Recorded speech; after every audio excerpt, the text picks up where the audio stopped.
Hey everyone, and welcome to our ab shredding series. We are here today doing upper and lower abs, and I'm going to go over very quickly just the overview of how it's going to run. So, got my notes right here just so I don't miss anything. But what we're going to be doing today, as I said, is working our upper and lower abs. Originally, I wanted to separate the two, but as you know, the entire abdominal, everything in here is connected. So it's kind of hard to just strictly focus on one without working the other. So that's why I decided today we're going to be doing upper and lower work. So how this is going to work. First things first, we have 5 total movements, and I will go over those with you just here in 1 second. 5 total movements, 20 reps each. So the ones that have both of your legs going, you're going to do just 20 total. It's not 1, 1, 2, 2. You're just going to do 20 total, so that's going to be 10 per leg. And then the other ones that are single movements, again, it's just going to be 20 total movements. So 5 movements, 20 repetitions each, and I will go ahead and start with what those movements are. So first things first, we're going to be doing tabletop abs. Second thing, we're going to be doing scissor kicks with a clap.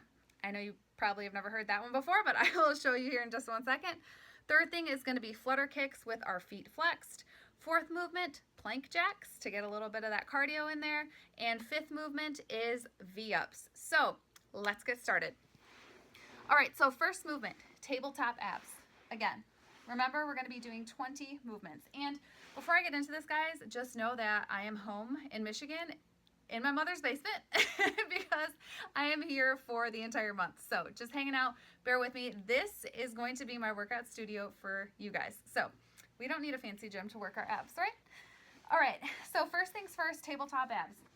What you're going to want to do is lay flat on the floor, and your legs are going to be, as stated, in a tabletop position. So 90-degree angle. So when you're laying down, have your feet, you can have your feet flexed or in a neutral position. It doesn't really matter. But what the tabletop abs are going to look like is you're going to keep this 90-degree angle the entire time that you're working your core, okay? You're going to keep your hands behind your head. You never want to have your elbows super, in like this or anything. You want your elbows wide, your shoulders pulled down so you're not hunched up like that. And all you're going to do is crunch, okay? Crunch.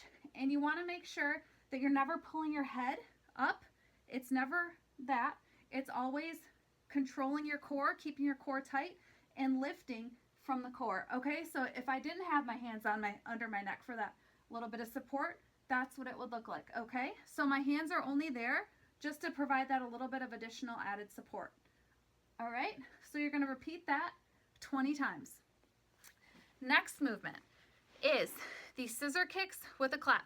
Now for these, you're going to be flat on the floor, and you're going to start with your entire body laying flat.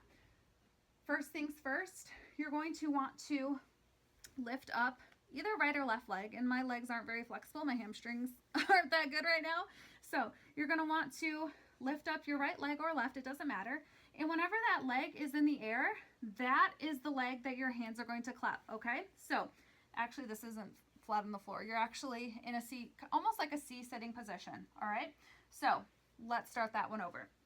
Flat on the floor, right leg up, lift your head so your the lower part of your back is barely touching the floor. And when you're doing this, you're going to switch back and forth and clap. See how that works? So again, keep your shoulders down, keep your legs as straight as you can, and every time you're going back and forth, you're going to just arms out and clap.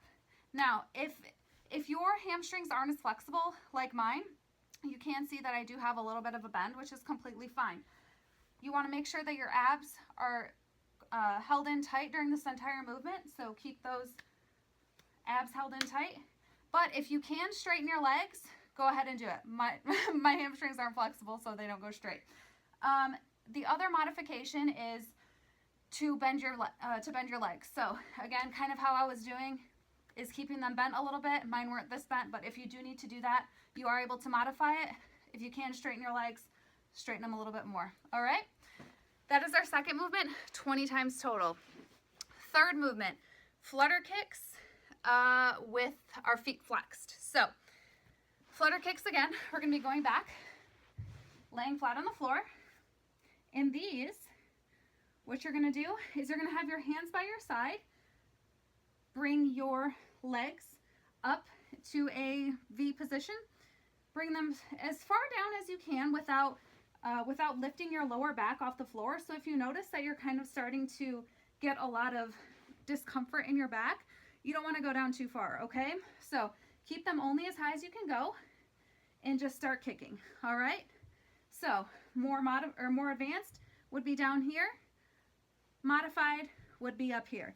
And you're gonna feel this in your lower abs. I'm literally already feeling all of this already, and I'm just showing you the demonstration.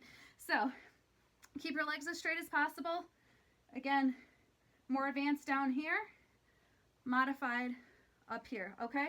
And you can keep your hands down by your side, or you can put them behind your neck, whatever is most comfortable for you. But again, don't hunch up, keep your shoulders down, and make sure that your lower back stays flat on the floor, okay? So 20 total repetitions, 10 each side. The fourth movement is going to be plank jacks. So coming over on all fours, you're going to get into a plank position. So to get there, you want your hands directly below your shoulders. You're going to stick both feet out behind you, kind of leaning back so your heels are feeling more of the pressure. So let me move up a little bit here. Leaning back on towards your heels.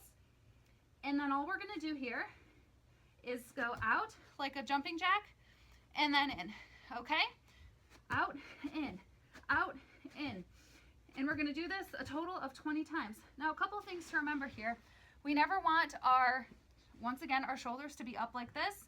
We always want our neck pulled away from our shoulders. And we always want to keep our hands directly underneath our shoulders. Never out here, never, under here. I don't even know how you can do that.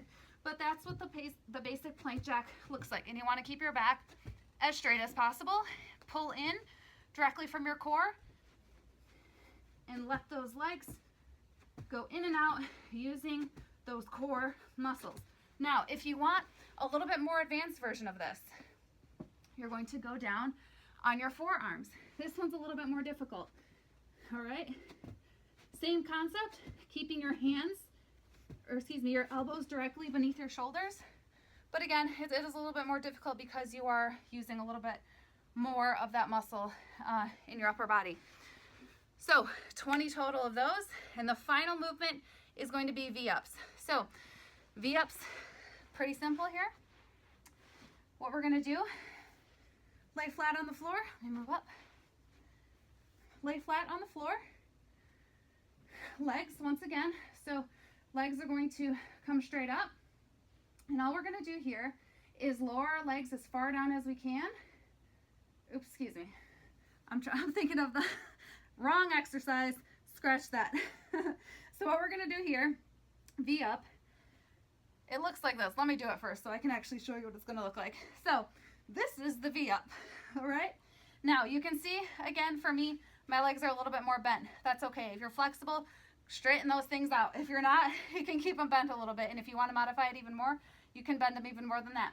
But for the V up, your hands are going to come directly over your head, and you're going to have your legs, once again, go only as far down as your lower back allows, okay? You don't want to be putting any unnecessary pressure on your lower back. So keep those lower and keep the entire abs held in tight, press into your belly button essentially. So think of just pulling that belly button in tight, and your arms are going to be going above your head. So you're reaching long, using those abs and coming directly up into a V position. Going back down, up into a V position. Now, if you need to do a little bit of a hold up here, that's completely fine, okay? But you can see how this movement works. It works the upper and lower abs completely, and you can already tell that I'm sweating. I already got my workout in this morning, guys, so that's why I look a hot mess. But hopefully I don't look too crazy. So that is your quick movement. Now, if you do each of these 20 times, it's probably going to take you 2 minutes roughly. Let's see, 20, 40, 60, 80.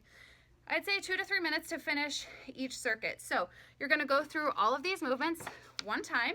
Tabletop abs, scissor kicks with a clap, flutter kicks, plank jacks, and V-ups. You're gonna go through those, do each of them 20 times. That's one entire set, okay? You're gonna go through and repeat that entire thing again. That's your second set.